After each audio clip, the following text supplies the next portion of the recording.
Hey guys, I want to talk to you about finding good sources for your ecosystem management project. You need a minimum of three sources, and they need to be reliable sources. So, things that are okay to use and to cite in whatever project you're choosing. Okay, so I think a lot of you will probably start with a search engine such as Google, and what you're going to be looking for are websites that are produced by some type of organization that's unbiased, meaning they are not, they don't have a super strong opinion one way or the other. Some things that you definitely want to stay away from are Wikipedia, Answers.com, those types of things where people can go in and edit the information there and put in stuff that's just not correct. Okay, so if you were starting with Google, which a lot of you will use, let me just type in wolf reintroduction. Okay, and look at first thing that shows up is Wikipedia. Wikipedia is awesome, right? It really does have a ton of information. I use it all the time. Most of what's on there is very reliable. It's just not something that I can use as a cited source, though. Okay, so I encourage you to use Wikipedia to learn some things about your topic, but we can't use it as one of our sources. So, bye-bye, Wikipedia. All right. So something with Google that is helpful is that they have this news tab right here. It's usually next to all. And if I click on that, what it's going to give me are usually like magazine or newspaper articles, things that are recent too, which is always good, right? Shows you how long ago they were published. Okay. And so when I start looking through these, I'm going to find unbiased information most of the time. Now, if you feel like they're trying to persuade you into thinking one way or the other, it's that should be a red flag that it's perhaps a source that is not reputable.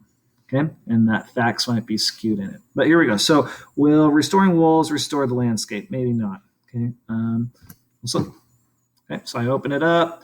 Okay, it's by undark.org. I'm not familiar with that organization.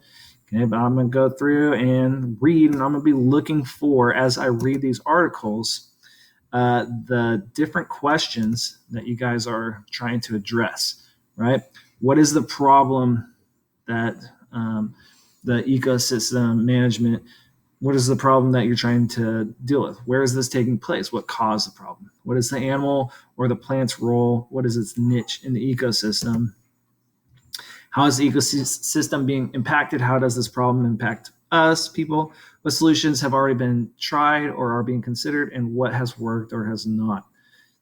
For each one of these sources that you guys find, you do not have to answer every single one of these questions. Okay, but by the end, once you've looked through three sources that you think are really good and reputable, then you should go back and make sure that you've answered each one of these questions at least once. Very first thing, though, is the web address, the URL. When you have found a source that you like, there are really much better ways of citing it. But for now, just to avoid confusion, what we'd like you guys to do is just copy and paste this web address up here, the URL. Okay. And I'm going to copy it. I'm going to go back to my slide and I'm going to put it in here.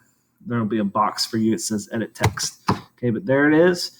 And now I have the web address. Now Mrs. Jones Mrs. Owens or myself can go back and look at it and see if it's a reputable source. Okay, and maybe let you know if it's not. Okay,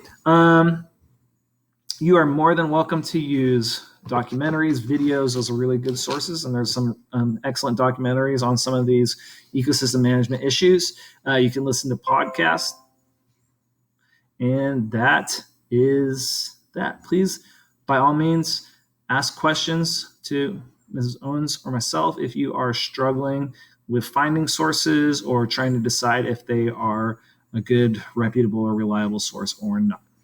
All right, guys, good luck.